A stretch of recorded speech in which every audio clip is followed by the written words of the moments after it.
Hi friends, foods ഫിഡിക്കിലേക്ക് എല്ലാവർക്കും സ്വാഗതം. ഇന്ന് നമ്മൾ വന്നിരിക്കുന്നത് 2-3 ദിവസമൊക്കെ ഇരുന്നാലും കേടാവാത്ത നല്ല അസലൊരു മീൻ കറി റെസിപ്പി ആയിട്ടാണ്. നമുക്ക് എങ്ങനെയാണിത് തയ്യാറാക്കുന്നത് നോക്കാം.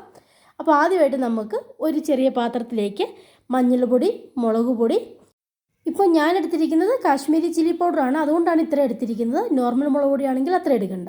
പിന്നീട് ഒരു 3 പിഞ്ച് ഉലുവയുടെ പൊടിയും ചേർത്ത് നന്നായിട്ട് അല്പം വെള്ളം ഒഴിച്ച് ഒന്ന് കുഴച്ച് ഒരു പേസ്റ്റ് പരുവത്തിലാക്കി സൈഡിലേക്ക് വെക്കാം. അതിനുശേഷം നമുക്ക് അല്പം കുടംപുളി കുതിരാനായിട്ട് വെക്കാം. അപ്പോൾ കുടംപുളിയിലേക്ക് വെള്ളം ഒഴിച്ചു കൊടുക്കാം. പിന്നീട് ഉപ്പും കൂടെ ചേർത്ത് നമുക്കത് കുതിരാനായിട്ട് വെക്കാം. അപ്പോൾ പുളിയൊക്കെ വെള്ളത്തിലേക്ക് നന്നായിട്ട് അങ്ങ് ഇറങ്ങിയിരിക്കും.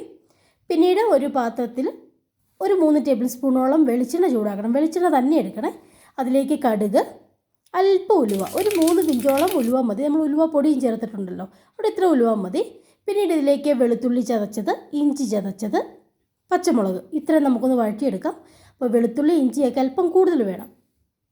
ഇത് നന്നായിട്ടൊന്ന് ചെറിയ തീയിൽ വെച്ചിട്ട് മൊരിച്ചെടുക്കാം. പിന്നീട് ഇതിലേക്ക് ആവശ്യത്തിന് കറിവേപ്പിലൂടെ ചേർത്ത് അതും ഒന്ന് മൊരിച്ചെടുക്കാം. തീ ഒരുപാട് അങ്ങ് കൂട്ടി വെച്ചാൽ ഇത് പെട്ടെന്ന് അങ്ങ് കരിഞ്ഞു പോകും. അങ്ങനെ ചെയ്യരുത്, ചെറിയ തീയിൽ വെച്ചാൽ മതി. പിന്നീട് നമ്മൾ മിക്സ് ചെയ്ത് വെച്ചിരിക്കുന്ന ചില്ലി പേസ്റ്റ് അതിലേക്കിട്ട് പച്ചമണം മാറുന്നത് വരെ ചെറിയ തീയിൽ വെച്ചിട്ട് ഇളക്കി കൊടുക്കാം. അങ്ങനെ ഇളക്കി കൊടുത്തു കഴിയുമ്പോൾ അതിൻ്റെ എണ്ണയൊക്കെ അങ്ങ് തെളിഞ്ഞു വരും. അപ്പോൾ ആ പച്ചമണമൊക്കെ മാറി ആ ഒരു മൊരിഞ്ഞ സ്മെല്ല് നമുക്കങ്ങനെ കിട്ടും. അത്രയായി കഴിഞ്ഞാൽ പിന്നെ ഇതിലേക്ക് നല്ല ചൂടുവെള്ളം, തിളച്ച വെള്ളം തന്നെ ഒഴിച്ചു കൊടുക്കുക. ഒരു 3 ഗ്ലാസ് അല്ലെങ്കിൽ ഒരു 3.25 ഗ്ലാസ് വെള്ളമൊക്കെ നമുക്കിതിലേക്ക് ചേർത്ത് ആ ചാറൊന്ന് തിളച്ച് വരണം. തിളച്ച് വന്നതിന് ശേഷം ഇപ്പോൾ ഞാൻ മൺചട്ടിയിൽ മോതമീനാണ് എടുത്തിരിക്കുന്നത്, 1 കിലോ മോതമീൻ. അതിലേക്ക് അല്പം ഫ്രഷ് കറിവേപ്പിലയും പിന്നീട് നമ്മൾ കുതിരാൻ വെച്ചിരുന്ന കുടംപുളി ഒന്ന് ചെറുതായിട്ട് മുറിച്ച് അതിലേക്ക് ചേർത്ത് കൊടുക്കാം. പിന്നീട് തിളച്ച ചാറ് മീൻ കറിയിലേക്ക് ഒഴിച്ചതിന് ശേഷം ചട്ടി എടുത്തൊന്ന് ചുറ്റിച്ച് അടച്ചു വെച്ച് വേവിക്കാം. ഇപ്പോൾ കറി വെന്തിട്ടുണ്ട്. നമുക്ക് വീണ്ടും ചട്ടിയോടെ എടുത്തൊന്ന് ചുറ്റിച്ച് കൊടുക്കാം. അപ്പോൾ ഈ സമയത്ത് നിങ്ങൾ ടേസ്റ്റ് നോക്കുക. പുളിയൊക്കെ ആവശ്യത്തിനായിട്ടുണ്ടെങ്കിൽ വേണമെങ്കിൽ നിങ്ങൾക്ക് പുളി കഷ്ണങ്ങൾ എടുത്ത് മാറ്റാവുന്നതാണ്.